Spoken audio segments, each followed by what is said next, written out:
इतनी मेहनत से आप लोगों के लिए वीडियो बनाता हूँ, आप वीडियो को लाइक और चैनल को सब्सक्राइब क्यों नहीं करते? आयशा के मुंह से हकीकत सुनने के बाद अक्षय को ऐसा लगने लगा था जैसे उसके सर पर बिजली गिरी हो। आज तक अक्षय जो जिंदगी जीता रहा वो बस उसके मन का एक वहम था। अक्षय हमेशा से ये समझ रहा था कि वो आयशा के प्यार का इम्तिहान ले रहा था, मगर सच तो ये था कि आयशा सब कुछ पहले से जानती थी और अक्षय को सच न बताकर वो उसके प्यार और उसके भरोसे को परख रही थी। सच पता चलते ही अक्षय की आंखों में खून सवार हो गया। उसे देखकर अब ऐसा लग रहा था जैसे उसके अंदर का एक जानवर जाग गया था। कमरे में रखी हुई चीजें यहाँ से वहाँ फेंकते हुए अक्षय ने आयशा से कहा, झूठ है, ये सब कुछ झूठ है। तुम झूठ बोल रही हो, तुम्हें कुछ नहीं पता था, बस ये कहानी बनाने की कोशिश कर रही हो तुम। सच तो ये है कि तुम दौलत की भूखी थी और इसीलिए तुमने मुझे छोड़ा था। आयशा ने बड़ी शांति से इस बात का जवाब देते हुए कहा, अगर मुझे दौलत की भूख होती तो मैं तुम ही से शादी करती। तुमने मुझे सच ना बताकर बहुत ज्यादा हर्ट किया था। अगर मैं पैसों की भूखी होती तो इतना कुछ सहने के बाद भी तुम ही से शादी करती। आज तुम्हें सामने देखकर मुझे तरस आता है। मैं जानती हूँ कि तुम मुझे सच्चा प्यार करते थे, मगर अपने प्यार पर भरोसा ना करके तुमने खुद अपनी जिंदगी बर्बाद कर ली। आज तुम्हारी जो हालत है उसके जिम्मेदार तुम खुद हो। वो लोग जो अपने प्यार पर भरोसा नहीं करते, उनका अंजाम क्या हो सकता है वो तुम्हें देखकर अंदाजा लगाया जा सकता है। आयशा की बातें तीर की तरह अक्षय को चुभने लगी थी। आयशा ने धीमी आवाज में अक्षय से पूछा, वैसे अब तो सालों बीत चुके हैं, मगर क्या मैं तुमसे पूछ सकती हूँ कि इस तरह की प्लानिंग करने के पीछे तुम्हारा क्या मकसद था? अक्षय कुछ देर तक आयशा की आंखों में आंखें डालकर देखता रहा। उसके बाद फिर से अपनी रॉकिंग चेयर पर बैठकर अक्षय ने आयशा से कहा, मैं बस सच्चा प्यार पाना चाहता था। मैं उस प्यार की तलाश में था जो मुझसे नाता जोड़े, न कि मेरे बैंक बैलेंस से, और उसी तलाश में भटकता रहा। जब कॉलेज में एडमिशन हुआ तब मैंने तय कर लिया था कि मैं कॉलेज में किसी से अपनी सच्चाई नहीं शेयर करूंगा। अगर मेरा प्यार मेरे आसपास था तो वो जरूर मुझे ढूंढ लेगा, मगर मैं चाहता था कि मेरा प्यार मुझे मेरी काबिलियत की वजह से मुझे चुने, ना कि मेरे पैसों की वजह से। सब कुछ ठीक चल रहा था। मैंने जो जो सोचा था वही हुआ। तुम कॉलेज की ना सिर्फ सबसे खूबसूरत लड़की थी, बल्कि बाकी लड़कियों से काफी अलग थी। मैं गरीब था, ये जानने के बावजूद तुमने बाकी लड़कों को छोड़कर मुझे पसंद किया। मैं बहुत खुश हुआ था। मैंने तुम्हें प्रपोज किया, तुमने मेरा हाथ थाम लिया। वो दिन मेरी जिंदगी का सबसे खूबसूरत दिन था, मगर उसके बाद जो कुछ भी हुआ वो धीरे धीरे मेरी जिंदगी में जहर बनकर फैलता रहा। मैंने जिन पैसों को छुपाकर तुमसे नाता जोड़ने की कोशिश की थी, तुमने उन्हीं पैसों के लिए मुझसे नाता तोड़ दिया। औरतों की फितरत में बचपन से देखता आ रहा था, मगर मैं जानता था कि हर औरत एक जैसी नहीं होती। मगर तुम भी बिल्कुल वैसी ही निकली जैसी वो थी। अक्षय की बात सुनकर आयशा हैरान हो गई। आयशा ने धीमी आवाज में अक्षय से पूछा, कौन? किसकी बात कर रहे हो तुम? अक्षय ने आयशा मारवा की आंखों में आंखें डालकर कहा, मेरी माँ की। तुम भी ठीक वैसे ही निकली जैसे वो थी। मेरी माँ ने भी मेरे बाप के साथ सिर्फ इसलिए शादी की थी क्योंकि वो बहुत पैसे वाले थे। मैं लगभग 7 या 8 साल का था जब मेरे घर में अचानक ही मेरे माँ बाप के बीच काफी कहासुनी शुरू हो गई। 7 साल का होने की वजह से मैं बड़ों की बातें अच्छी तरह से समझ नहीं पाता था, मगर इतना जरूर जान चुका था कि मेरी माँ के जीवन में जरूर कोई ऐसा आदमी आ गया था जिसका होना मेरे पापा को बर्दाश्त नहीं हो रहा था। मेरी माँ ने शादी के बाहर किसी और से संबंध बना लिए थे। मेरे पापा ने जब मेरी माँ से पूछा कि उसने ऐसा क्यों किया है, तब मेरी माँ ने मेरे पापा से कह दिया कि उन्होंने मेरे पापा से सिर्फ इसलिए शादी की थी क्योंकि उनके पास पैसा था। जीवन साथी बनने के लिए और कई गुणों की जरूरत होती है जो मेरे पापा में नहीं थे, और इसीलिए उन्होंने किसी और के साथ संबंध बनाए थे। मेरे पापा इस बात को बर्दाश्त नहीं कर सके। वो टूट गए थे। कई कई दिनों तक वो अपने कमरे से बाहर नहीं निकलते थे। धीरे धीरे उनके शरीर के हर अंग ने काम करना बंद कर दिया था। मेरी नजरों के सामने मेरे पापा हर पल कमजोर पड़ रहे थे, मगर मैं उन्हें बचाने के लिए कुछ नहीं कर सकता था। डॉक्टरों की एक बड़ी सी फौज रोज मेरे पापा के इलाज करने के लिए घर पर आती थी और घर से चली जाती थी, मगर पापा की हालत में कोई सुधार नहीं होता। एक दिन मेरे कमजोर पड़ चुके बाप ने मुझे अपने पास बुलाया और मेरे सर पर हाथ फेरते हुए कहा, कभी किसी ऐसी औरत से रिश्ता मत जोड़ना जो तुम्हारी दौलत से प्यार करती हो। मैं मेरे पापा की आंखों में आंखें डालकर देखता रहा। पापा की कही बात का मतलब मैं उस वक्त नहीं जानता था। धीरे धीरे पापा की सांसें तेज होने लगी। मेरे पापा के चेहरे पर ऑक्सीजन मास्क चढ़ाया गया था। जब पापा ने देखा कि कमरे में मेरे अलावा और कोई मौजूद नहीं था, तो उन्होंने धीरे से अपने नाक से वो ऑक्सीजन मास्क हटा दिया।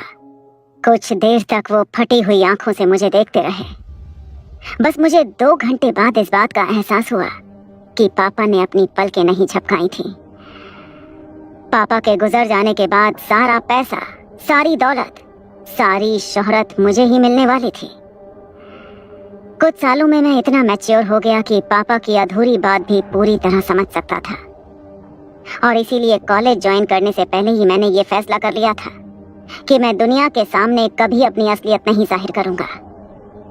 मेरे पापा की सबसे बड़ी दुश्मन थी उनकी दौलत। मैं अपनी दौलत को अपनी जिंदगी का दुश्मन नहीं बल्कि ताकत बनाना चाहता था, मगर तुमने ऐसा होने नहीं दिया। तुमने भी वही किया जो मेरी माँ ने मेरे बाप के साथ किया था। अगर दुनिया का यही दस्तूर है तो यही सही। अगर मैं इस दस्तूर को नहीं बदल सकता तो क्या हुआ? गुनाह करने वाले को सजा तो दे सकता हूँ। धीरे धीरे अक्षय की आवाज काफी भारी होने लगी। उसकी सांसें भी काफी तेज होने लगी थी। अक्षय ने आयशा मारवा के कंधे पर हाथ रखा और उनकी आंखों में आंखें डालकर कहा, दुनिया की सारी खूबसूरत औरतें धोखेबाज होती हैं।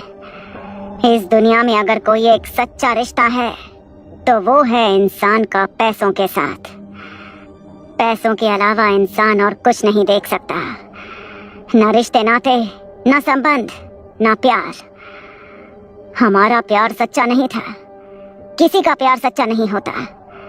यहाँ तक कि मेरे पापा के मर जाने के बाद मेरे रिश्तेदारों ने भी मुझसे प्यार करने की कोशिश की, मगर मैं जानता था कि सभी लोगों को पता था कि मेरे पापा मेरे लिए कितना पैसा छोड़ गए थे।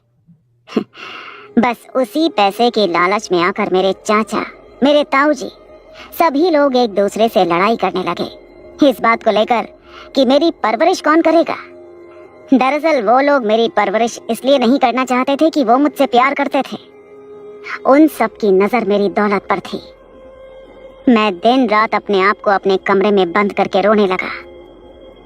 कॉलेज में मैं अपनी असलियत छुपाकर अकेला अपने आप से लड़ता रहा।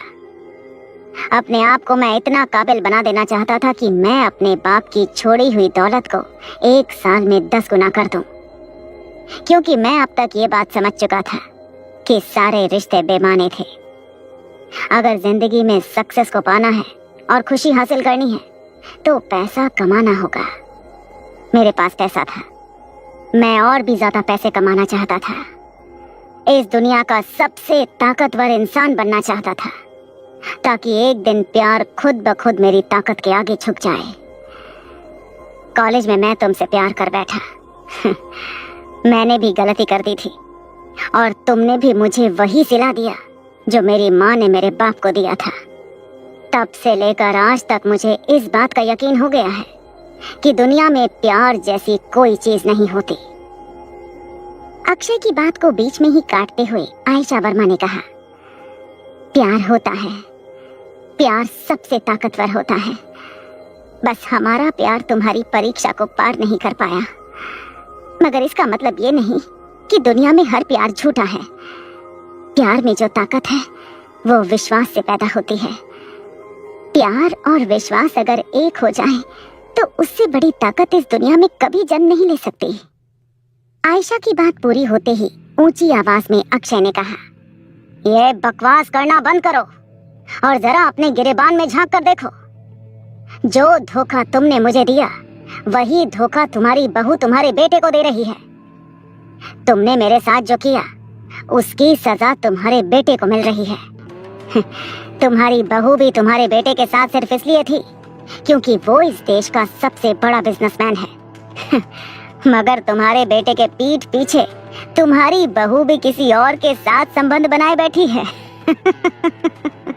ये कहने के बाद अक्षय जोर जोर से हंसने लगा। अक्षय को देखकर ऐसा लग रहा था जैसे वो अपना दिमागी संतुलन पूरी तरह से खो चुका था। वो बस जोर जोर से एक ही बात दोहरा रहा था।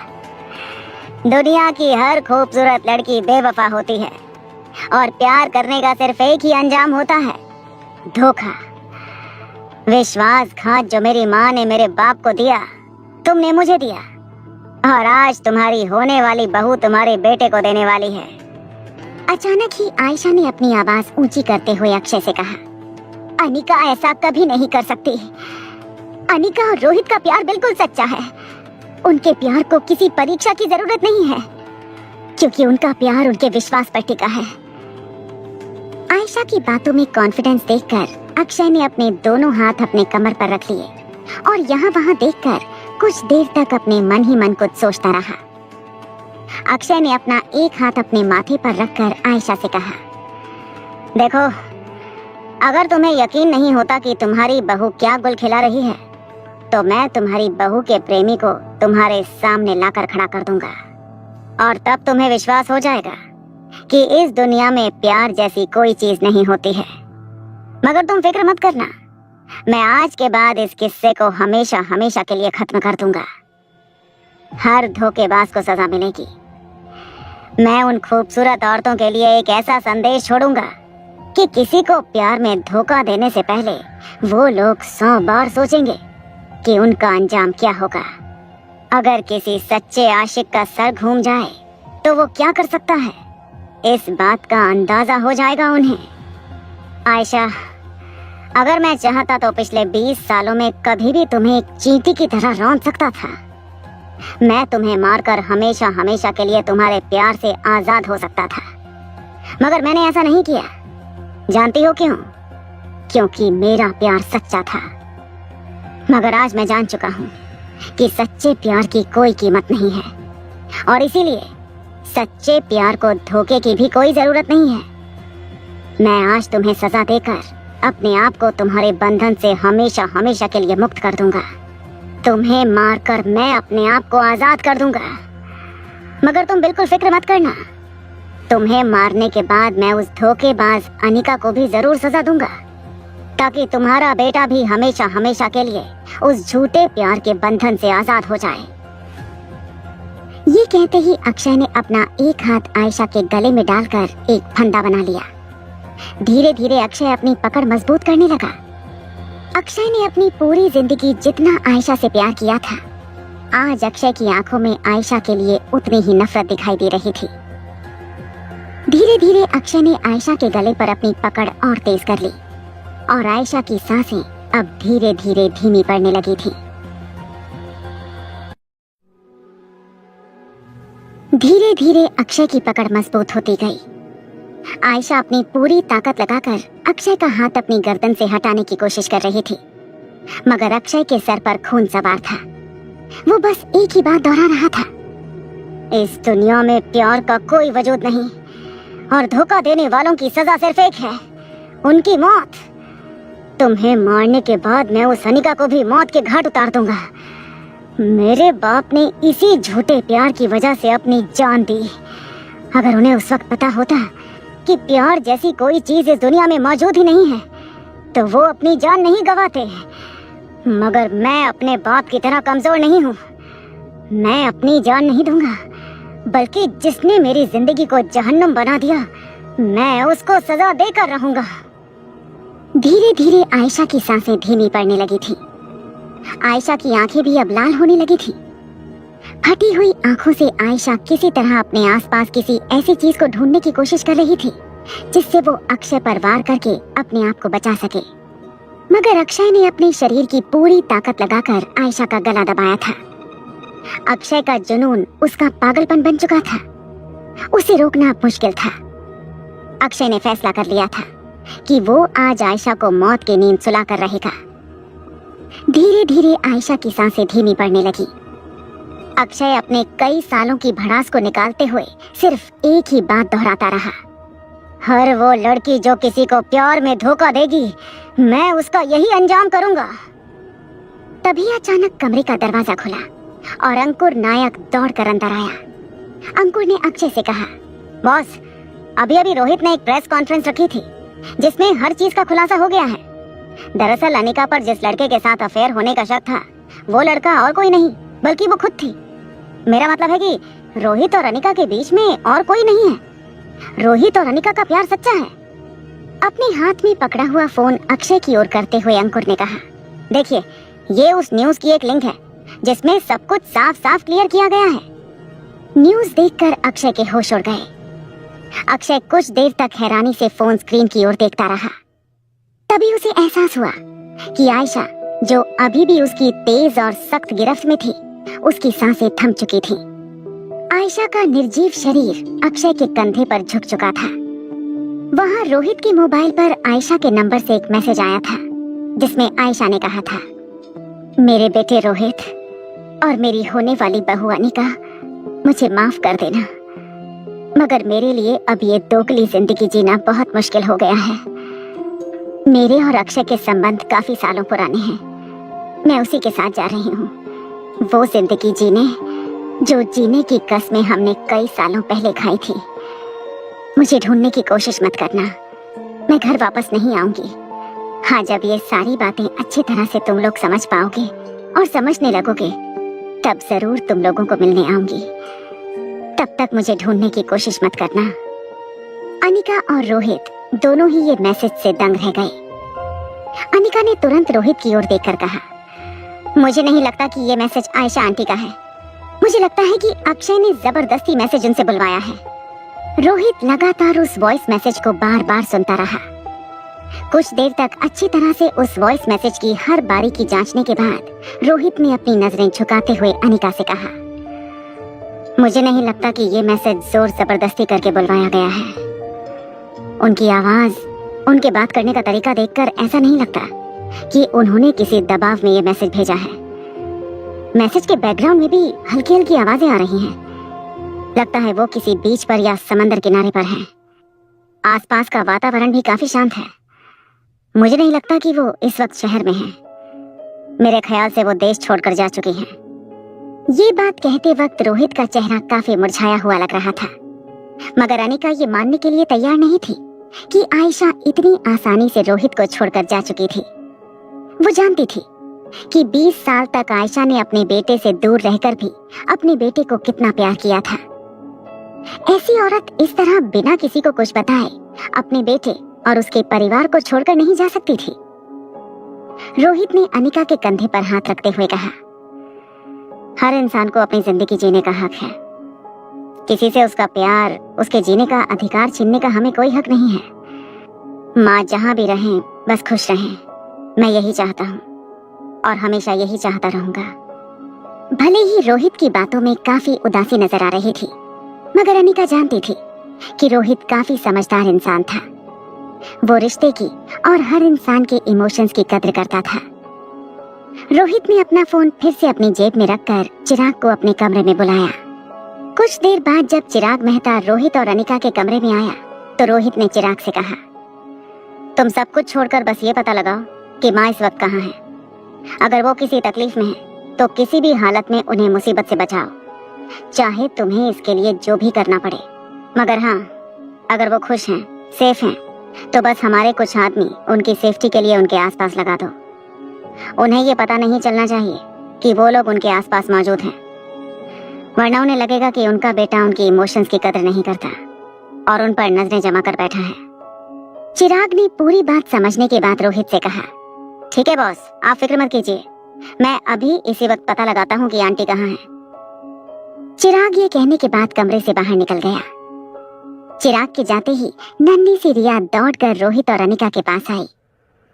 रिया अनिका का एक हाथ पकड़कर उसे खींचते हुए बाहर ले जाने लगी। अनिका और रोहित ने रिया से पूछा, अरे रिया, क्या कर रही हो तुम बेटा? रिया काफी परेशान नजर आ रही थी। रिया ने अनिका की ओर देखकर कहा, अलेक्जेंडर का और एक रैबिट मर गया। जल्दी चलो मम्मा, देखो अलेक्जेंडर के दोस्तों के साथ क्या हो रहा है। रिया की बात सुनते ही अनिका और रोहित दोनों दौड़कर अलेक्जेंडर के दोस्तों के लिए बनाए हुए कमरे में पहुंचे। अनिका ने कमरे के अंदर दाखिल होते ही देखा अलेक्जेंडर अपने दोस्त के शरीर के पास घुटनों के बल बैठा था। वो खरगोश निर्जीव जमीन पर पड़ा था। अलेक्जेंडर बिना अपनी पलकें झपकाए बस अपने दोस्त के सर पर हाथ फेरता रहा। अनिका अच्छी तरह से जानती थी अलेक्जेंडर के पालतू जानवरों को भी V15 की डोज दी गई थी और बिना V16 के वो सब एक एक करके मर जाएंगे। जानवरों को डोज देने की समय मर्यादा भी इंसानों से काफी कम थी। V15 के डोज के बाद अगर जानवरों को मरने से बचाना था तो उन्हें भी V16 ड्रग और 2 से 3 हफ्तों के अंदर मिल जाना चाहिए। दिन रात एक करके अनिका ने ड्रग के बारे में पता लगाने की कोशिश की थी। इतना तो वो जान चुकी थी कि अगर उसे V16 तक पहुंचना था तो किसी भी तरह स्वाति के छोड़े हुए क्लूज के जरिए उसे ये पता लगाना होगा कि स्वाति ने उन्हें कहां छुपा रखा है। तभी अचानक एक धीमी आवाज ने अनिका और रोहित के होश उड़ा दिए। मरे हुए खरगोश के सर पर हाथ फेरते हुए अलेक्जेंडर ने कहा, तुम लोग बिल्कुल घबराना मत, मैं बहुत जल्द तुमसे मिलने वाला हूँ। अलेक्जेंडर ने जैसे ही ये बात कही अनिका और रोहित शॉक हो गए। वो दोनों हैरानी से एक दूसरे को देखते रहे। अलेक्जेंडर ने जिस तरह से अपने मरे हुए दोस्त को ये वादा किया था, इसका मतलब साफ था कि अलेक्जेंडर जानता था कि उसके साथ क्या होने वाला है। अनिका अब जान चुकी थी कि उसके पास वक्त बहुत कम था और किसी भी तरह उसे स्वाति के क्लूज तक पहुंचना था। अनिका जमीन आसमान एक कर चुकी थी ये जानने के लिए कि आखिर स्वाति ने वो क्लूज कहां छुपाए थे। स्वाति के कमरे से लेकर स्वाति मल्होत्रा से जुड़ी हुई हर बात को वो अच्छी तरह से जांच कर देख चुकी थी, मगर अनिका को कहीं कोई क्लू नजर नहीं आता था। अलेक्जेंडर की बात सुनकर अनिका पूरी तरह से टूट चुकी थी। इससे पहले कि अनिका अपने इमोशंस पर काबू खो बैठे, रोहित ने अनिका को संभालते हुए कहा, देखो, इस वक्त बच्चों के सामने अगर तुम इस तरह से रोया करोगी तो मामला और बिगड़ सकता है। कम से कम अलेक्जेंडर के लिए अपने आप को कंट्रोल करो। अनिका अच्छी तरह समझती थी कि उसे इस वक्त काफी हिम्मत से काम लेना होगा। एक माँ होने के बावजूद अनिका को इस वक्त अपने दिल पर पत्थर रखकर अपने इमोशंस को अपने दिल के किसी कोने में दबाकर प्रैक्टिकल होकर सोचना था। अनिका को किसी भी तरह ये सोचना था कि V16 तक पहुंचने के लिए उसे कौन से रास्ते पर चलना था। अनिका ने फिर से अपनी माँ की छोड़ी हुई आखिरी रिकॉर्डिंग सुनना शुरू किया। अनिका पिछले कई दिनों से बार बार स्वाति की आखिरी रिकॉर्डिंग सुन रही थी। अब तक अनिका ने स्वाति की उस रिकॉर्डिंग में कहा हुआ हर शब्द अच्छी तरह से बाय हार्ट याद कर लिया था, मगर उसे कहीं कोई सुराग नहीं मिल रहा था। अनिका कई घंटों तक बस स्वाति की रिकॉर्डिंग सुनती रही। देखते ही देखते अनिका की आंख लग गई और वो गहरी नींद में सो गई। अनिका नींद में भी बार बार करवटें बदल रही थी। अनिका के सामने अलेक्जेंडर के मरे हुए पालतू जानवरों का शरीर नजर आने लगा था। तभी अचानक अनिका को अलेक्जेंडर की एक चीख सुनाई दी। अनिका दौड़कर अलेक्जेंडर के कमरे में गई। अलेक्जेंडर के मुंह से खून बह रहा था। अलेक्जेंडर की आंखें फटी हुई थी। अनिका दौड़कर अलेक्जेंडर के पास गई और अलेक्जेंडर को अपनी गोद में उठा लिया। अनिका अलेक्जेंडर के गालों को पकड़कर उसे जोर जोर से हिलाने लगी। अनिका जोर जोर से अलेक्जेंडर का नाम पुकारती रही, मगर अलेक्जेंडर अपनी आंखें नहीं खोल रहा था। अनिका एक डॉक्टर थी, अच्छी तरह से जानती थी कि इस वक्त उसके हाथों में जो शरीर था वो बिल्कुल सुन्न पड़ चुका था। अलेक्जेंडर के शरीर से जान निकल चुकी थी। अलेक्जेंडर की सांसें बंद हो चुकी थीं। अनिका कुछ देर तक अलेक्जेंडर को जोर जोर से हिलाकर उसे जगाने की कोशिश करती रही थी। अनिका की आंखों से लगातार आंसू बह रहे थे। तभी अचानक अनिका के कानों पर एक शीशे के टूटने की आवाज आई। जब अनिका ने आंखें खोली तब उसे एहसास हुआ कि वो बस एक बहुत बुरा सपना देख रही थी। इस सपने ने अनिका को अंदर से तोड़कर रख दिया था। अनिका अच्छी तरह से जानती थी कि अगर उसने वक्त पर सही कदम नहीं उठाए तो ये सपना बहुत जल्द हकीकत में बदल सकता था।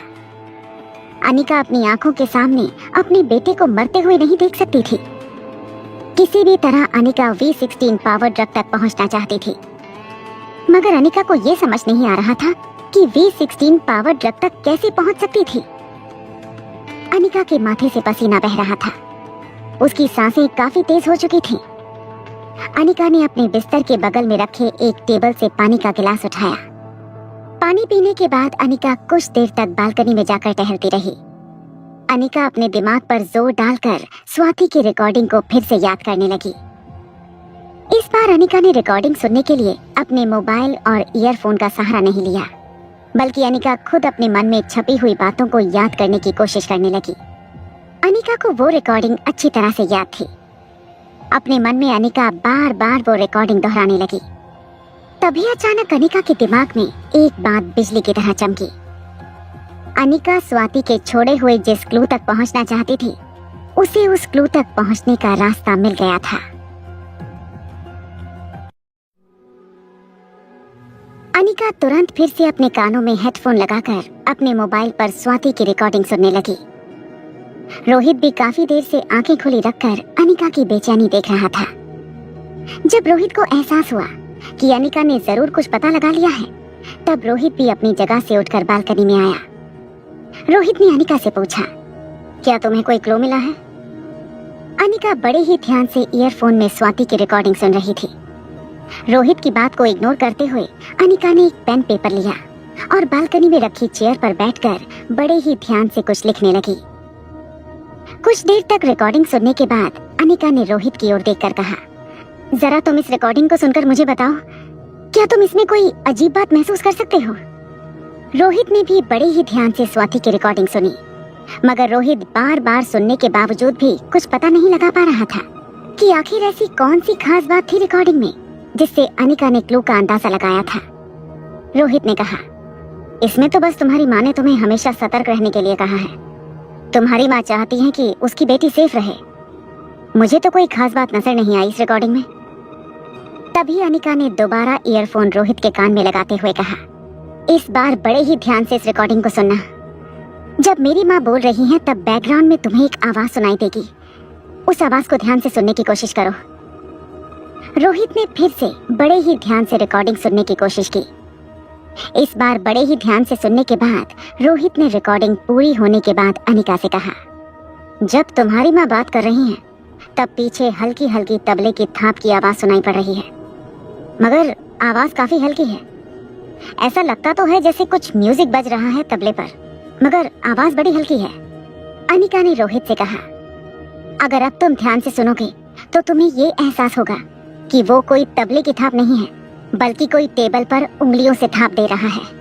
भले ही वो आवाज एक रिदम में आ रही है, मगर वो कोई म्यूजिक इंस्ट्रूमेंट की आवाज नहीं है, बल्कि किसी टेबल या किसी सख्त सरफेस पर उंगलियों से की गई आवाज है।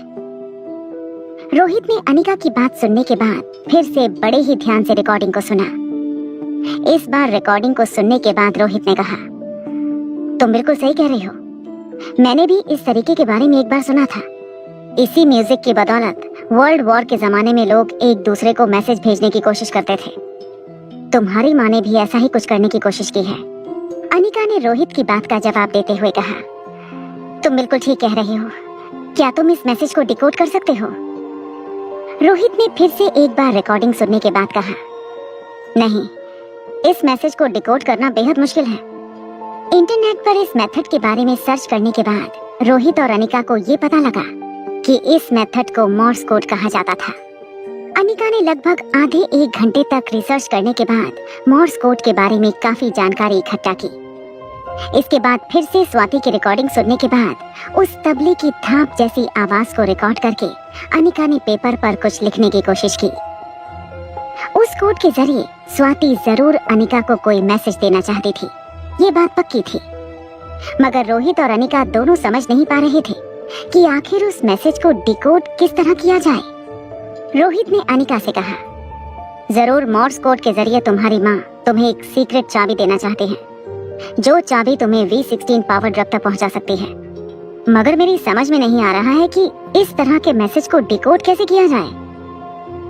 पेपर पर अनिका ने जो कुछ भी लिखा था वो पढ़ने के बाद अनिका ने रोहित से कहा, देखो, इतना तो तय है कि मेरी माँ रीडिंग की बहुत शौकीन थी। उसे पढ़ना बहुत अच्छा लगता था। शायद मॉर्स कोड के बारे में भी उसने किसी किताब में पढ़ा था। हो सकता है कि किसी किताब के जरिए वो मुझे कुछ बताना चाहती हो। अनिका की बात धीरे धीरे रोहित की समझ में आने लगी थी। रोहित ने अनिका से कहा, मगर इस दुनिया में हजारों लाखों किताबें हैं। किस किताब में इस कोड को डिकोड करने का राज छुपा होगा, ये हम कैसे बता सकते हैं? तभी अचानक एक बात अनिका के दिमाग में बिजली की तरह चमकी। अनिका ने रोहित से कहा, मनाली के बंगले में मेरी माँ की कई पुरानी किताबें आज भी मौजूद हैं। हो सकता है उन किताबों के जरिए वो मुझसे कुछ कहना चाहती हो। मुझे लगता है मुझे जल्द से जल्द मनाली के लिए रवाना हो जाना चाहिए। मुझे पक्का यकीन है कि V16 तक पहुंचने की पहली सीढ़ी मनाली के उस पुराने बंगले में मौजूद है।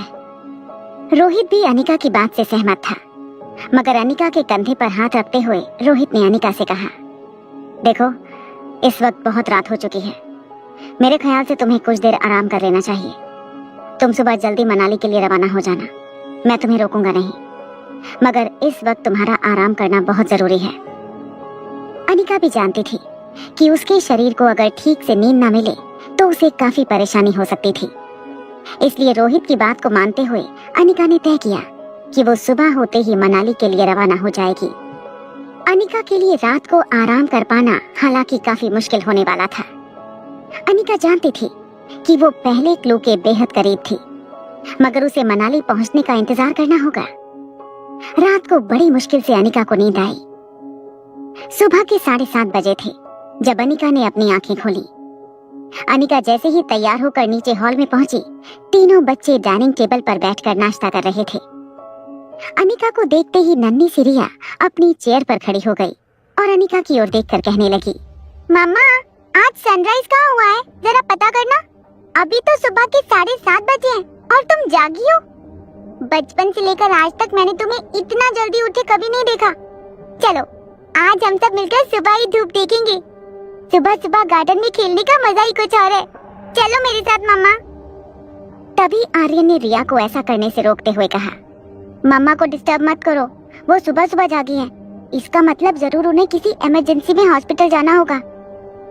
आर्यन ने अनिका की ओर देखकर कहा, मम्मा, तुम खुद ड्राइव करके मत जाना, अपने साथ किसी ड्राइवर को ले जाना।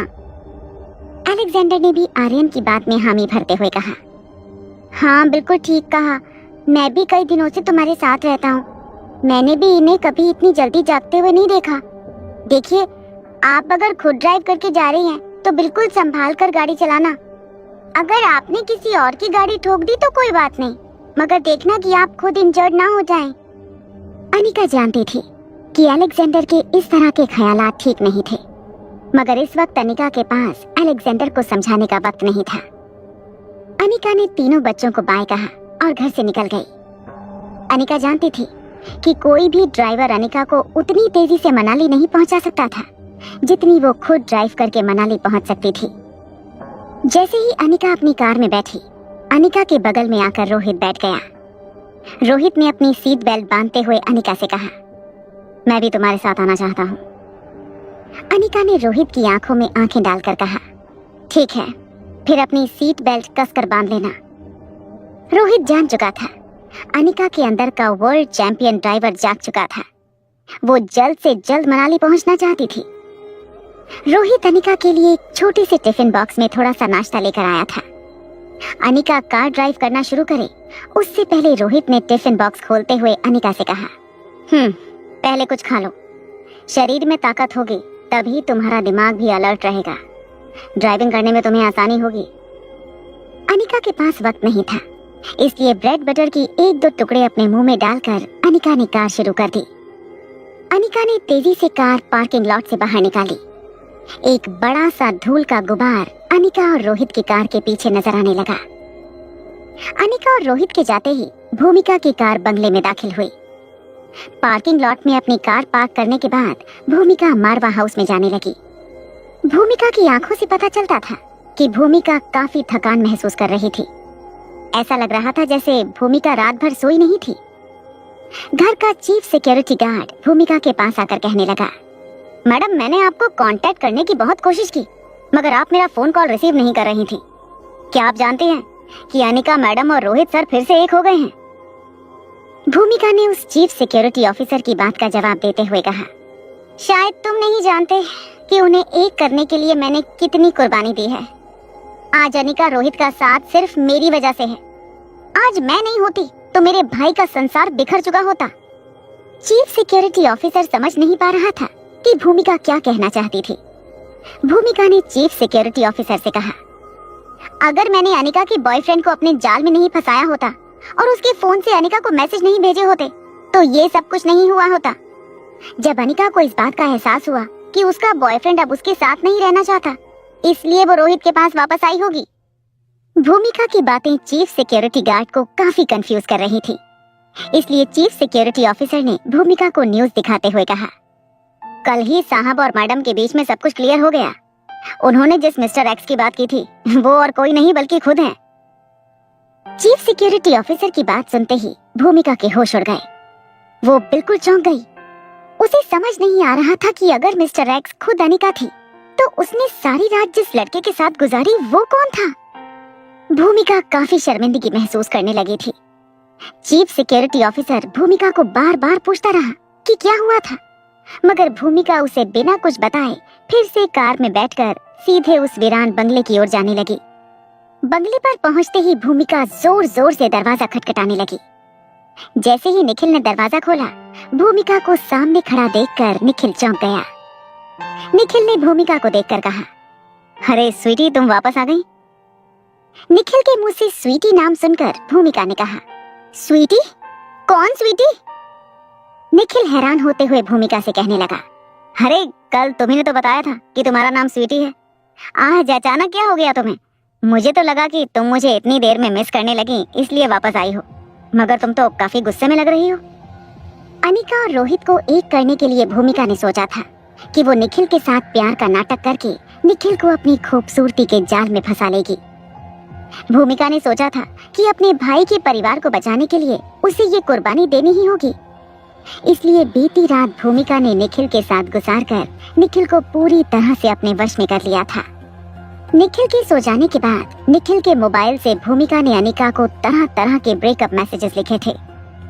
सुबह जब भूमिका को पता चला कि रोहित और अनिका फिर से एक हो गए थे तो भूमिका को यकीन हो गया कि उसी की वजह से उसके भाई का संसार टूटने से बचा था। मगर न्यूज़ लिंक देखने के बाद भूमिका को एहसास हुआ कि निखिल वो आदमी था ही नहीं जिस आदमी के प्यार के चंगुल से भूमिका अनिका को छुड़ाना चाहती थी। भूमिका को मन ही मन ये एहसास हो गया था कि उसके साथ एक बहुत बड़ा धोखा हुआ था। भूमिका ने एक ऐसे लड़के के साथ रात गुजारी थी जिसे वो जानती तक नहीं थी। भूमिका ने निखिल को हैरानी से देखते हुए पूछा, कौन हो तुम और तुमने मेरा इस तरह से फायदा क्यों उठाया? भूमिका की बात सुनकर निखिल हैरान हो गया। निखिल ने भूमिका से कहा, मैंने तुम्हारा फायदा उठाया? ये क्या कह रही हो तुम? तुमने खुद ही मुझसे कहा था कि तुम पहली नजर में मुझसे प्यार कर बैठी हो और अब अचानक ये सब कुछ। मुझे बताओ कौन हो तुम और अचानक ये क्या हो गया तुम्हें? भूमिका समझ नहीं पा रही थी कि वो निखिल को सब कुछ सच कहे या नहीं। भूमिका ने निखिल की आंखों में आंखें डालकर पूछा, जब मैंने तुमसे पूछा था कि क्या तुम कंप्यूटर एक्सपर्ट हो तो तुमने मुझसे कहा था कि हाँ तुम हो। क्या तुमने मुझसे झूठ कहा था? निखिल भूमिका की बात सुनकर काफी कंफ्यूज लग रहा था, मगर भूमिका की बातों का जवाब देते हुए निखिल ने कहा, अरे मगर मैं सचमुच एक कंप्यूटर एक्सपर्ट हूँ, मैंने तुमसे कुछ नहीं छुपाया। भूमिका की आंखों में गुस्सा बढ़ता जा रहा था। भूमिका ने अपने एक हाथ से निखिल का कॉलर कसकर पकड़ रखा था और पूछा, मैंने तुमसे ये भी पूछा था कि क्या तुम ही वो हो जिसने गुलेरिया ग्रुप ऑफ इंडस्ट्री को साइबर अटैक से बचाया था? निखिल ने इस बात का जवाब देते हुए कहा, देखो मैंने तुम्हें ये भी बताया था कि ये बात तुम किसी से कह नहीं सकती। हाँ मैंने थोड़ी बहुत मदद की थी उनकी, ये बात सच है। दरअसल निखिल ने उस वक्त अनिका को साइबर अटैक से बचने की बेसिक चीजें समझाई थी। निखिल की गाइडेंस पर अनिका ने साइबर अटैक की कई किताबें पढ़ने के बाद गुलेरिया ग्रुप ऑफ इंडस्ट्री पर हुए साइबर अटैक को नाकाम किया था। निखिल ने भूमिका से जो कहा था वो झूठ नहीं था, मगर भूमिका समझ नहीं पा रही थी कि अगर निखिल सब कुछ सच सच कह रहा था तो फिर अनिका ने जो बातें कही थी वो सब सच कैसे हो सकती थी। भूमिका काफी कंफ्यूज नजर आ रही थी निखिल समझ नहीं पा रहा था कि भूमिका को अचानक हो क्या गया था। बीती रात भूमिका ने प्यार भरी बातें करके निखिल को रिझाने की कोशिश की थी, मगर सुबह होते ही भूमिका को क्या हो गया था, ये बात निखिल की समझ के बाहर थी। वहाँ अनिका और रोहित तेजी से मनाली की ओर आगे बढ़ रहे थे। बीच में एक हॉल्ट लेने के बाद रोहित और अनिका ने ड्राइविंग सीट पर अदला बदली कर दी। रोहित ने ड्राइविंग सीट पर बैठे हुए अनिका से कहा, तुम कुछ देर आराम कर लो, वहां चलकर भी तुम्हें बहुत काम करना है। अनिका जानती थी कि रोहित की ड्राइविंग स्किल्स भी काफी अच्छी थी, इसलिए बेफिक्र होकर अनिका भी रोहित की बात मानते हुए पैसेंजर सीट पर बैठ गई और अपनी आंखें बंद करके लेट गई। अनिका को कुछ देर तक नींद नहीं आ रही थी, इसलिए अनिका ने जब अपना मोबाइल फोन निकाल कर देखा तो वो हैरान हो गई कि बीती रात निखिल ने उसे कई सारे मैसेजेस किए थे। जब अनिका ने निखिल के मैसेजेस पढ़ना शुरू किया तो वो हैरान रह गई। निखिल ने अजीबोगरीब मैसेज भेजे थे अनिका को, जिसमें लिखा था, मैं सिर्फ तुम्हारी दौलत से प्यार करता हूँ, मुझे तुमसे कोई लगाव नहीं है, दूर हो जाओ तुम मेरी जिंदगी से। अनिका इस मैसेज का मतलब समझ पाती उससे पहले अनिका की नजर निखिल की भेजी हुई एक तस्वीर पर पड़ी, जिसमें भूमिका और निखिल साथ साथ नजर आ रहे थे। अनिका अच्छी तरह से जानती थी कि भूमिका को हैंडसम लड़कों के साथ दोस्ती करना कितना अच्छा लगता था, मगर अनिका ये नहीं जान पा रही थी कि आखिर भूमिका निखिल तक पहुंची कैसे। अनिका ने निखिल को मैसेज करते हुए लिखा, तुम दोनों कैसे मिले और इतनी ज्यादा दोस्ती कैसे हो गई तुम दोनों के बीच में। इस बात का जवाब देते हुए निखिल ने लिखा, ये लड़की कह रही है वो तुम्हारी बहन है, क्या ये सच है? अनिका ने जवाब में हाँ लिख दिया। निखिल ने फिर से मैसेज करते हुए अनिका से कहा, हमने बीती रात साथ गुजारी, मैंने इसका बैज देख लिया था, ये लड़की पुलिस में है। क्या तुम मुझे बता सकती हो कि क्या ये लड़की कोई स्पेशल डिपार्टमेंट की ऑफिसर है? अनिका जानती थी कि वो भूमिका की आइडेंटिटी इस तरह से रिवील नहीं कर सकती थी। अनिका ने जवाब देते हुए लिखा, नहीं, मुझे ऐसा तो कुछ नहीं लगता। निखिल ने इस बात का जवाब देते हुए कहा, थैंक गॉड ये स्पेशल डिपार्टमेंट की ऑफिसर नहीं है। सच बताऊं तो वहां बेंगलुरु में मुझ पर एक मुकदमा हो गया है, किसी ने मुझ पर हैकिंग करने का मुकदमा किया है, इसीलिए मैं छुपने के लिए दिल्ली आया हूँ। मुझे लगा कि ये लड़की किसी स्पेशल डिपार्टमेंट की ऑफिसर होगी और शायद भेस बदलकर मुझे पकड़ना चाहती है। अनिका अभी भी समझ नहीं पा रही थी कि आखिर निखिल और भूमिका के बीच में इस तरह का कनेक्शन कैसे हो गया था, मगर इस वक्त अनिका के दिमाग में और कई बड़े टेंशन चल रहे थे, इसलिए निखिल और भूमिका की बात को पूरी तरह से इग्नोर करते हुए अनिका ने अपना फोन अपनी छोटी सी बैग में रख दिया। रोहित ने गाड़ी चलाते हुए अनिका से पूछा, क्या हुआ, तुम अब तक सोई क्यों नहीं? अनिका ने इस बात का जवाब देते हुए कहा, जिंदगी में उलझन है कि कम होने का नाम ही नहीं ले रही। रोहित अनिका की इस बात का मतलब पूरी तरह समझ नहीं पाया था, मगर रोहित अनिका को बार बार पूछकर उसे डिस्टर्ब नहीं करना चाहता था। कुछ देर में अनिका की आंख लग गई और वो गहरी नींद में सो गई। जब अनिका की आंख खुली तो अनिका ने देखा कि वो लोग मनाली पहुंच चुके थे। रोहित कार तेजी से मनाली के पहाड़ी रास्तों से ले जा रहा था। ये रास्ते अनिका को काफी जाने पहचाने लग रहे थे। अनिका ने अपना सारा बचपन इसी शहर में गुजारा था। हालांकि गौतम गुलेरिया और मनीषा ने हमेशा ही अनिका को एक कमरे में बंद कर रखा था, मगर कई बार जब भी बलबीर सर अनिका की ट्रेनिंग के लिए मनाली आया करते थे, तब चुपके से अनिका बलबीर सर के साथ शहर घूमने जाया करती थी। धीरे धीरे अनिका बिना बलबीर सर के भी चुपके से घर से बाहर निकलकर शहर की पहाड़ी गलियों में घूमा करती थी। अनिका बचपन में काफी ज्यादा मोटी थी, वो स्कूल भी नहीं जाती थी, सारी ट्रेनिंग घर पर ही किया करती थी, इसलिए घर से बाहर निकलना उसे बहुत अच्छा लगता था। अनिका को आज भी याद आ रही थी वो हर गलियां जहां बचपन में अनिका ने घंटों अकेले बैठकर बादलों को देखा था। धीरे धीरे कार उस पुराने बंगले की ओर पहुंचने लगी जहां अनिका ने अपना वो बचपन गुजारा था जिसे वो फिर कभी याद नहीं करना चाहती थी। जब कार उबड़ खाबड़ रास्तों से होते हुए पुराने बंगले के गेट के अंदर दाखिल हुई, तब अनिका की नजरें उस पुराने फव्वारे पर पड़ी जो सालों से बंद था। बंगला इस बार पहले से भी ज्यादा वीरान नजर आ रहा था। लोखंड से बना बंगले का मेन गेट पहले से ज्यादा जंग पकड़ चुका था। बंगले को देखते ही अनिका काफी अजीब महसूस करने लगी।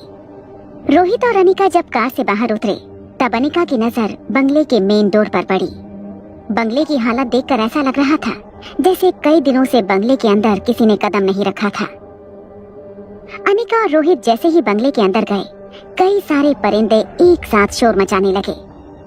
जैसे ही रोहित ने अंदर आने के लिए अपने कदम आगे बढ़ाए, रोहित के कदमों की आहट से सारे परिंदे एक साथ यहाँ वहाँ उड़ने लगे। रोहित और अनिका ने किसी तरह उन परिंदों के बीच से रास्ता बनाया और स्वाति के कमरे की ओर आगे बढ़ने लगे। पूरा बंगला वीरान नजर आ रहा था। बंगले में कोई फर्नीचर नहीं था। मनीषा ने बंगले की हर चीज बंगले से निकाल कर बेच दी थी।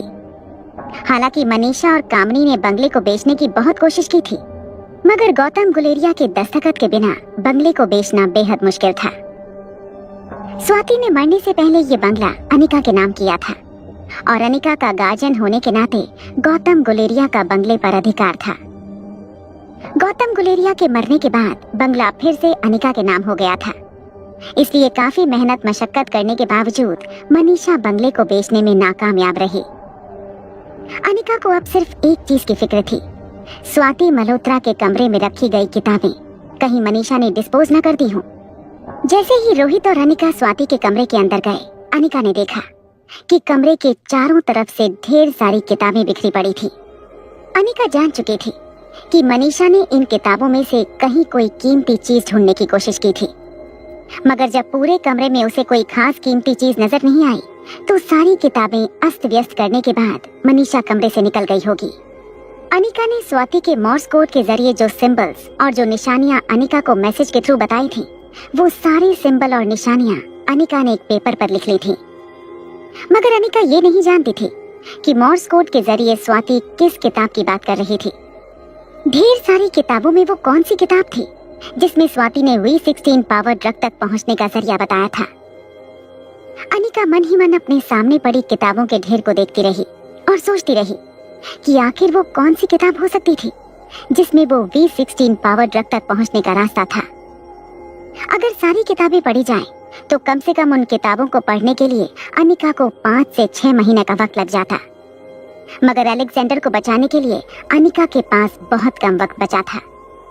मगर अनिका जानती थी कि स्वाति ने जरूर किसी ऐसी किताब में वो क्लू छोड़ा होगा जो किताब उसके दिल के बेहद करीब थी।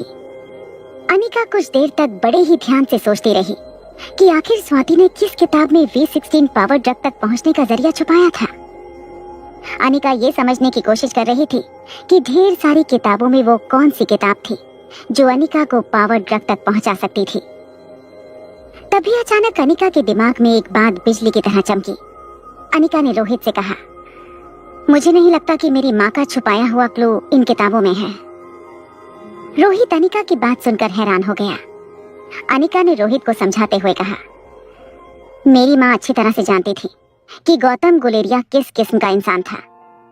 इतनी जरूरी और इम्पोर्टेंट चीज वो गौतम गुलेरिया के होते हुए इस घर में नहीं छुपा सकती थी, क्योंकि उसे इस बात का जरूर डर रहा होगा कि अगर V16 पावर ड्रग जैसी चीज गौतम जैसे इंसान के हाथ में लग गई तो क्या हो सकता था। इसलिए मुझे यकीन है कि इन सारी किताबों में वो क्लू कहीं नहीं शामिल होगा। अनिका की बात सुनते ही रोहित का चेहरा उतर गया था। अब उसे समझ नहीं आ रहा था कि आखिर स्वाति ने वो क्लू कहाँ छुपाया होगा। तभी अनिका ने रोहित को एक और सवाल पूछा, क्या तुम मुझे बता सकते हो कि वो कौन सी किताब है जो हम एक बार इस्तेमाल करने के बाद दोबारा कभी इस्तेमाल नहीं करते। रोहित अनिका की ये बात सुनकर काफी हैरान रह गया। कुछ देर तक सोचने के बाद रोहित ने अनिका से कहा, वो किताबें जो हम खुद लिखते हैं। मेरा मतलब है स्कूल में जब हम किसी नोटबुक में लिखते हैं, हमारी परीक्षाएं खत्म हो जाती हैं, हम दूसरे स्टैंडर्ड में प्रवेश कर जाते हैं, तो पहले वाले स्टैंडर्ड की किताबें हमारे लिए फिजूल हो जाती हैं, हम उन्हें दोबारा कभी नहीं पढ़ते। अनिका ने रोहित से कहा, तुम ठीक कह रहे हो, मगर बड़े होने के बाद ऐसी कौन सी किताबें हैं जिन्हें सिर्फ 1 साल या कुछ महीनों तक यूज करने के बाद हम दोबारा कभी यूज नहीं करते, और उन किताबों में बाकी लोगों को भी कोई दिलचस्पी नहीं होती। रोहित अनिका का सवाल सुनते ही मन कुछ सोचने लगा। अनिका के चेहरे के एक्सप्रेशन देखकर रोहित समझ चुका था कि अनिका ने जरूर पता लगा लिया था कि वो किताबें कौन सी थी। तभी अचानक रोहित के दिमाग में भी एक बात बिजली की तरह चमकी। रोहित ने अनिका से कहा, उन दिनों जब तुम्हारी माँ बिजनेस किया करती थी, तब कंपनी के सारे अकाउंट्स हम हाथ से किताबों में लिखा करते थे, और एक बार टैक्स फाइल हो जाए उसके बाद वो सारी अकाउंट की किताबें बिल्कुल फिजूल हो जाती थी, और इन किताबों में कंपनी के मैनेजर के अलावा और किसी को दिलचस्पी नहीं होती थी। अनिका ने रोहित की बात में हामी भरते हुए कहा, और इसीलिए माँ ने अपनी अनिकरण फार्मास्यूटिकल के जरिए जो मैनेजर चुना था वो बेहद भरोसेमंद और ईमानदार मैनेजर था। माँ को यकीन था कि वो कभी भी बेईमानी करने के लिए कंपनी के अकाउंट बुक में कोई छिड़खानी नहीं करेंगे, और अगर वो कभी छिड़खानी नहीं करेंगे तो उन पुरानी अकाउंट बुक्स को दोबारा खोलने का कभी सवाल ही नहीं पैदा होता। रोहित अभी भी अनिका की बातों से काफी कंफ्यूज था। तभी अनिका ने रोहित से कहा, मुझे पता चल गया है कि वो राज किस किताब में छुपा है। वो किताब इस वक्त कंपनी के मैनेजर मनोज अंकल के पास है। जैसे ही अनिका के दिमाग में मैनेजर मनोज का ख्याल आया, वो दौड़कर बंगले से बाहर निकल गई। अनिका की पैरों की आहट से परिंदे फिर से पूरे बंगले में यहाँ वहाँ उड़ान भरने लगे। इस बार अनिका घबराने वाली नहीं थी और बिना रुके अनिका बंगले के बाहर चली गई। रोहित एक बार देखना चाहता था कि अनिका ने कहाँ अपना बचपन गुजारा था। रोहित महसूस करना चाहता था अनिका का हर दर्द जो उसने बचपन में बिना माँ बाप के उठाया था। मगर इस वक्त अनिका को देखकर रोहित को यकीन हो गया था कि अनिका को इस बंगले से कोई लगाव नहीं था। अनिका अपने बचपन की इस बंगले से जुड़ी किसी भी याद को फिर से दोहराना नहीं चाहती थी। अनिका के जाते ही रोहित भी तेज कदमों से अनिका का पीछा करते हुए बंगले से बाहर निकल गया। अनिका तेज कार ड्राइव करते हुए सीधे मैनेजर मनोज के घर पर पहुंची। अनिका और रोहित दरवाजे के बाहर खड़े हुए काफी देर तक मैनेजर मनोज के घर की डोरबेल बजाते रहे। काफी देर बाद मैनेजर मनोज ने अपने घर का दरवाजा खोला। दरवाजा खुलते ही रोहित चुपके से कार में जाकर बैठ गया। रोहित देखना चाहता था कि कहीं कोई अनिका और रोहित का पीछा तो नहीं कर रहा था। अनिका को इस तरह अचानक ही अपने सामने देखकर मैनेजर मनोज के चेहरे पर एक बड़ी सी मुस्कान आ गई। मैनेजर मनोज ने अनिका से कहा, तो आखिरकार आप कंपनी की बागडोर संभालने वापस आ ही गई। देखो बेटा, मैं पहले से जानता था कि एक ना एक दिन तुम जरूर अपनी जिम्मेदारियों को उठाने वापस लौट आओगी। मुझे खुशी है कि अपनी माँ की विरासत को आगे बढ़ाने के लिए अब तुम तैयार हो। अनिका मैनेजर मनोज की ये बातें पहले भी कई बार सुन चुकी थी, मगर इस वक्त अनिका बिल्कुल भी ऐसे मूड में नहीं थी कि वो मैनेजर मनोज की इन बातों को एंटरटेन कर सके।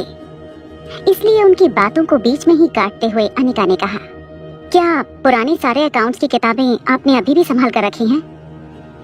अचानक ही अनिका ने जब ये सवाल पूछा तो मैनेजर मनोज ने अपनी नजरें झुकाते हुए कहा, हाँ बेटा, अगर तुम्हें मुझ पर किसी भी तरह का शक है तो तुम पुरानी सारी अकाउंट की किताबें देख सकते हो।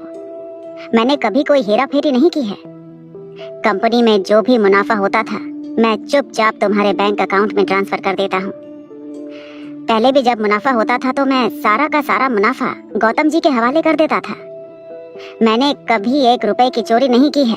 फिर भी अगर तुम्हें मुझ पर शक है तो तुम कुछ देर यहाँ बैठो, मैं सारी अकाउंट की फाइल लेकर अभी आता हूँ। अनिका जानती थी कि मैनेजर मनोज बहुत ईमानदार थे और अनिका को उन पर कोई शक नहीं था, मगर इस वक्त मैनेजर मनोज की गलतफहमियां दूर करने का अनिका के पास टाइम नहीं था। अनिका किसी भी तरह अपनी माँ की छोड़ी हुई उस अकाउंट की किताब तक पहुँचना चाहती थी जिसमें V16 पावर ड्रग तक पहुँचने का जरिया स्वाति ने छुपाया था। कुछ देर बाद मैनेजर मनोज अपने हाथों में कई सारी किताबें लेकर बाहर आए। उन्होंने वो सारी किताबें और फाइल्स एक मेज पर रख दी। मैनेजर मनोज ने अपनी नजरें नीचे करते हुए अनिका से कहा, तुम्हारी माँ ने जब अनिकरण फार्मास्यूटिकल की बागडोर मेरे हाथों में सौंपी थी तब से लेकर आज तक सारी अकाउंट की फाइल और किताबें मैंने संभाल कर रखी हैं। यही है वो सारी फाइल्स और किताबें। तुम इन्हें चेक करके पता लगा सकती हो कि मैंने अपना काम पूरी ईमानदारी से निभाया है या नहीं। मैनेजर मनोज की बात सुनते ही अनिका अपनी जगह से खड़ी हुई और मैनेजर मनोज के पास आकर पूछने लगी, मेरी माँ ने आपको जब कंपनी सौंपी थी तब अकाउंट की कुछ किताबें आपको सौंपी होंगी। क्या आप मुझे बता सकते हैं कि वो किताबें कहाँ हैं? मैनेजर मनोज ने किताबों के ढेर के नीचे से 4-5 किताबें निकाली और अनिका के सामने रखते हुए कहा, ये किताबें 25 साल पहले की हैं, जब तुम्हारी माँ ने कंपनी की बागडोर मेरे हाथ में सौंपी थी। उसके पहले के 2 साल और उसके बाद के 2 साल के अकाउंट्स इन्हीं फाइल्स में हैं। जैसे ही मैनेजर मनोज ने अपनी बात पूरी की, अनिका ने उन किताबों पर अपनी नजर डाली। फाइल जैसी ही दिखने वाली ये किताबें पुराने जमाने में अकाउंट लिखने के लिए इस्तेमाल की जाती थी। अनिका की नजर एक खास किताब पर पड़ी जिसके कवर पर फूलों की डिजाइन बनी थी। कवर देखते ही अनिका समझ चुकी थी कि इस तरह के किसी किताब को रखना मनोज अंकल की स्टाइल नहीं हो सकती थी। जरूर ये किताब स्वाति ने अपने हाथों से सजाई थी। उस किताब को अपने हाथ में उठाकर अनिका मैनेजर मनोज के घर से बाहर निकलने लगी। मैनेजर मनोज ने अनिका को रोकते हुए कहा, बेटा अगर मुझसे कोई गलती हो गई हो तो प्लीज मुझे बता दो। इस तरह से इस उम्र में मुझे इतना सस्पेंस में मत रखो।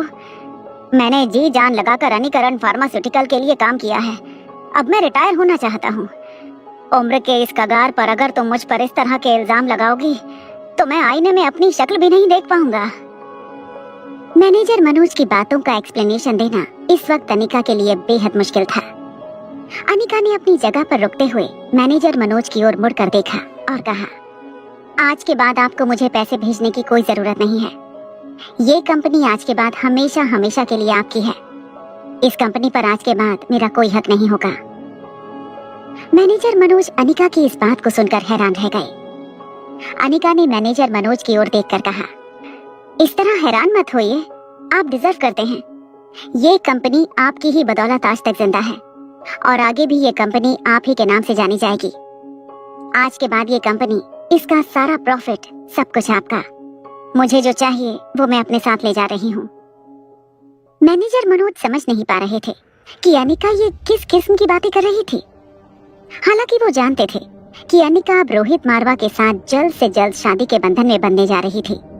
अनिका को अनिकरण फार्मास्यूटिकल जैसी छोटी कंपनी के प्रॉफिट में कोई दिलचस्पी नहीं थी, मगर ये कंपनी स्वाति मल्होत्रा ने शुरू की थी और मैनेजर मनोज काफी वक्त से कंपनी से रिटायर होना चाहते थे।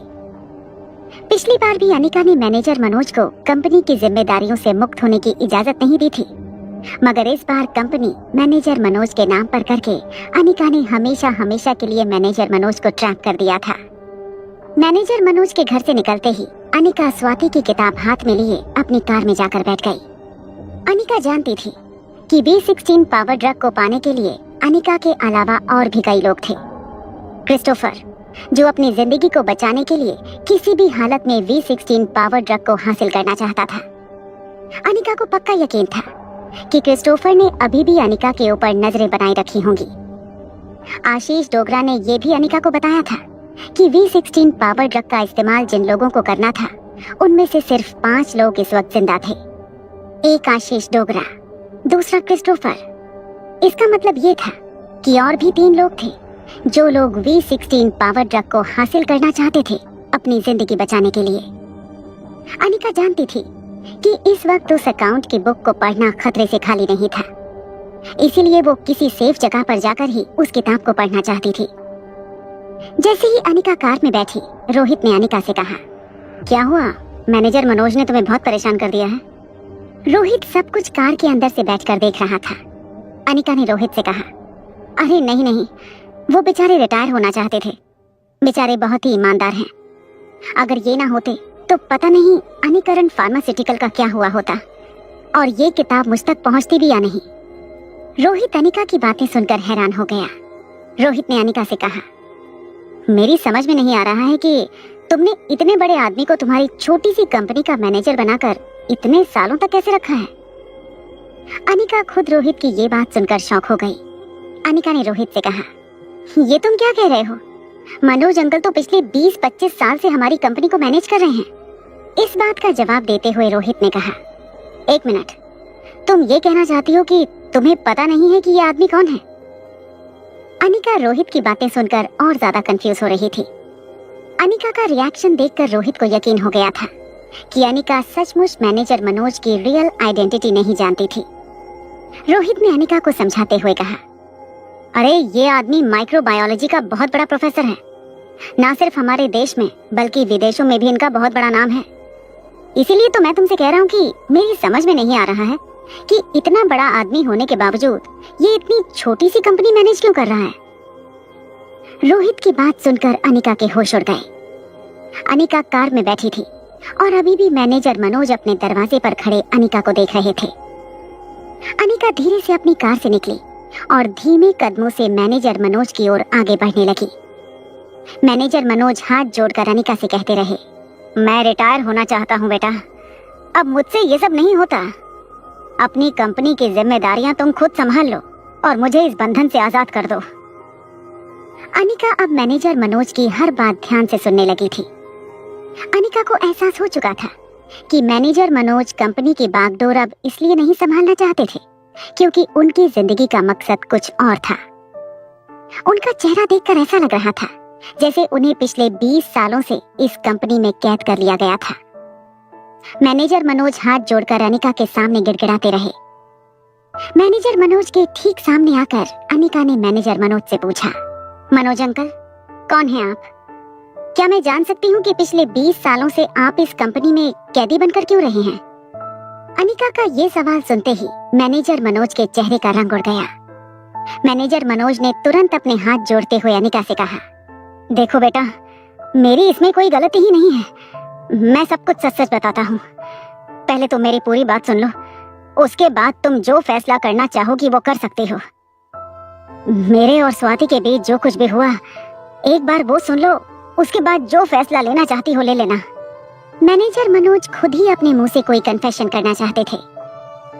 अनिका ने कभी सोचा भी नहीं था कि इतने सालों से इतनी ईमानदारी से काम करने वाले मैनेजर मनोज का असली चेहरा कुछ और ही था।